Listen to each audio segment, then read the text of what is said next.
South Pole, 1986. The Doctor, Ben and Polly arrive in the South Pole and face the first Cybermen ever.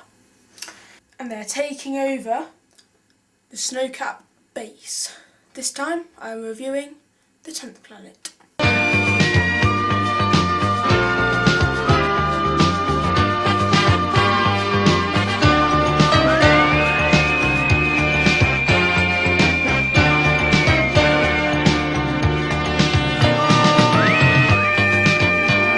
Okay, so I know that I said in my review of An Unearthly Child that I will be reviewing the Dead Planet, so that will be this review.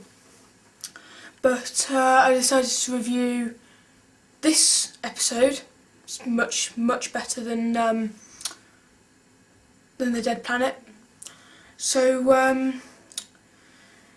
yeah, so I'll just show you a quick clip of William Hartnell's last episode and the Cybermen's first episode.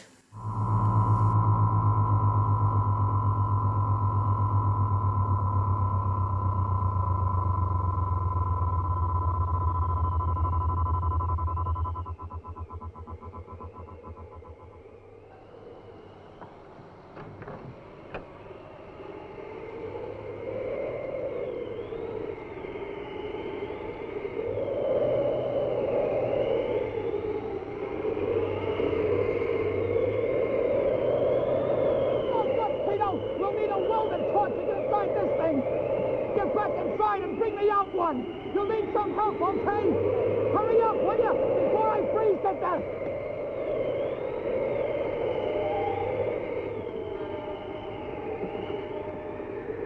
What the heck? Tino! Is that you, Tino?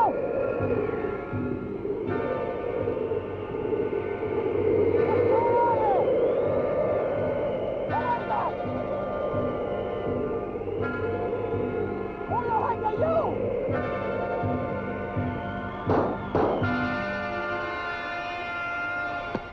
Okay, Joe, that should do it. Okay, let's go.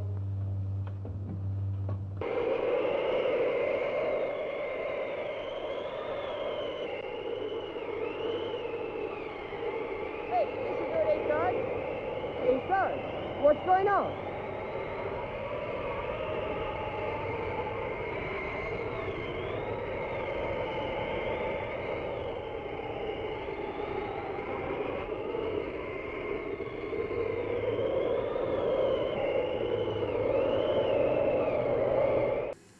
Okay, so I hope you enjoyed that.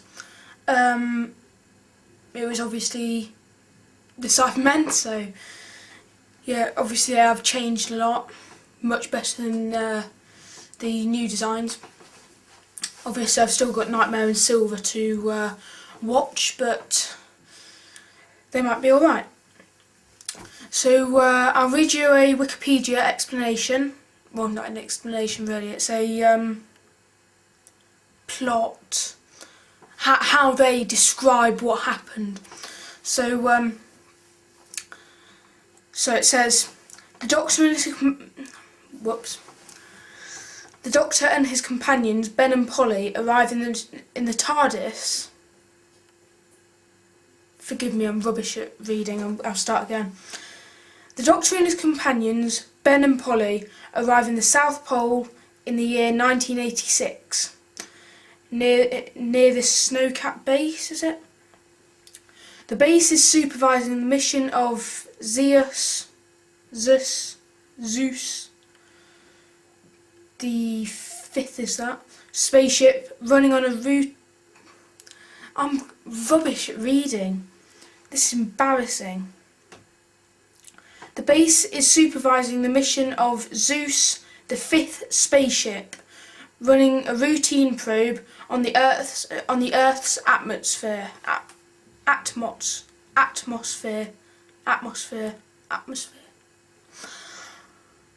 Unusual readings on the spaceship's instruments lead to the discovery of a new planet suddenly approaching Earth.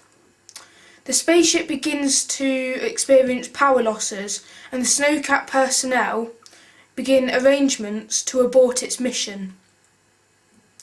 Back on the base, the Doctor reveals what he knows about the 10th planet. It is Mondas, Earth's former sister planet, and its inhabitants will soon be visiting Earth. True to his prediction, 3 robotic creatures land outside, killing the guards and disguising themselves in the dead men's furs to gain access. While everyone is distracted by their efforts to land Zeus V safely, the creatures are easily able to take over the base. The base personnel and Polly plead with the invaders to allow them to save the lives of Zeus V's crew. But the creatures say that their lives are not important to them. They explain that they are the Cybermen, who were once like human beings but gradually replaced their bodies with mechanical parts, including eliminating the weakness of emotion from their brains. The Cybermen allow the men to make contact with Zeus V, but it is too late as the ship is dragged away by Mondas and explodes. Oh God. Sorry about this. The Cybermen explain that Mondas is absorbing energy from Earth and will soon destroy it. They propose to take humans back to Mondas and turn them into Cybermen. Ben, who has been imprisoned in the projection room after attempting to kill a Cyberman, rigs up to the projector to blind an incoming Cybermen, allowing them to steal his guard's weapon and kill him. Sneaking back to the tracking room, he hands the cyber weapon to General Cutler, the base commander, who kills the remaining 2 Cybermen. Cutler contacts the Space Command HQ in Geneva, whatever it is, and is informed that they have sent his son on a mission to rescue the doomed Zeus V. Cutler decides it is time to make the Cutler decides it is time to take the fight to the Cybermen and decides to use the powerful Z-bomb to destroy Mondas. Ben argues against using the bomb, saying that Mondas might destroy itself anyway, when it absorbs too much energy. The chief scientist at Snowcap, Dr. Barclay, is also concerned, saying that the radiation caused by the exploding planet would cause great loss on the life of Earth. Unswayed, Cutler orders Ben to be imprisoned in a cabin with the Doctor, who is unconscious and seemingly ill.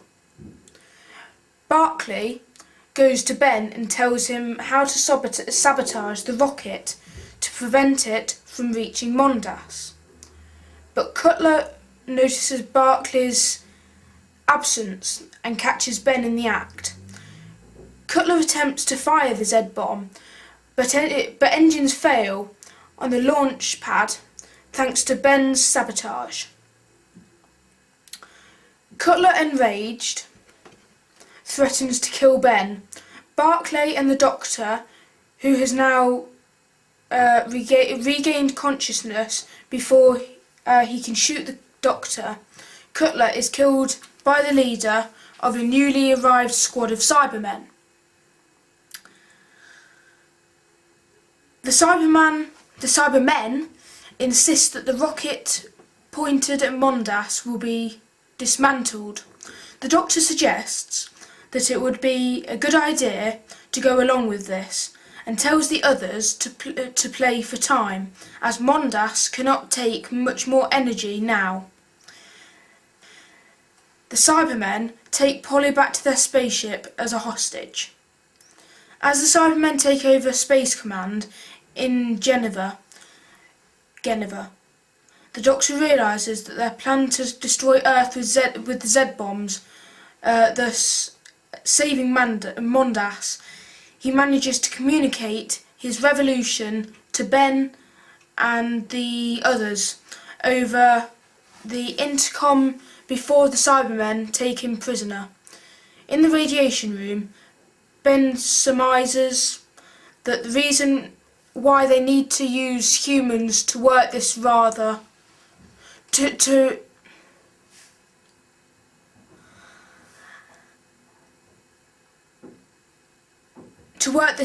doing it themselves is that they're highly... See, this contains so big words. A lot of them I've never even heard of in my life. Susceptible to radiation. Barclay suggests using the rods from the reactor chamber as a portable weapon against the Cybermen. This proves successful, allowing Ben, Barclay and the others to regain control of the base. More Cybermen enter the tracking room, but just as that moment, Mondas explodes, disabling all the remaining Cybermen. Cutler's son contacts the base from Zeus 5, the 5th, whatever you want to call it, telling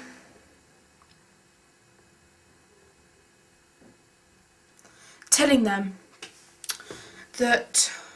I've lost where I am now.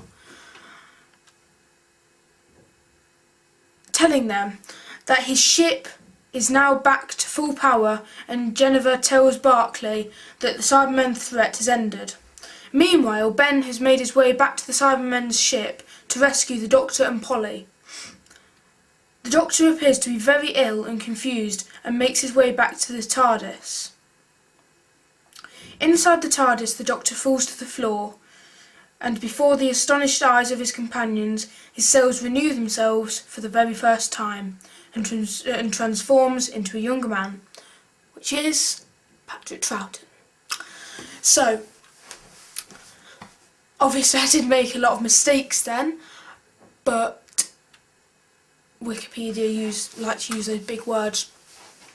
So obviously right at the end of episode 4, which was Lost, the Doctor regenerates for the first time, but it wasn't known as regeneration at the time. So yeah, like I said, episode 4 was Lost. This was aired in 1966, I think. Second episode of season 4. And yeah, I think it's quite a good episode. I would probably give it a 8 out of 10. 7 or 8 out of 10. Because it was a good story, but I think it's just that the sellotape in front of the Cybermen's eyes, because obviously they have these eyes which are holes, and to cover up the actual eyeballs of the actor, they have to use sellotape so that it's not actual see-through, it's actually see-through. So you can see the sellotape and it does look quite dodgy. Some of the effects are quite bad, but as a story it is really good. Not that I've watched all of episode 4, because obviously that was Lost. I would love to watch the whole thing, and I would love to have it on DVD to show you. So yeah, I'll probably give it a 8 out of 10. I'm just going to show you one more clip of the Doctor renewing himself. So here you are.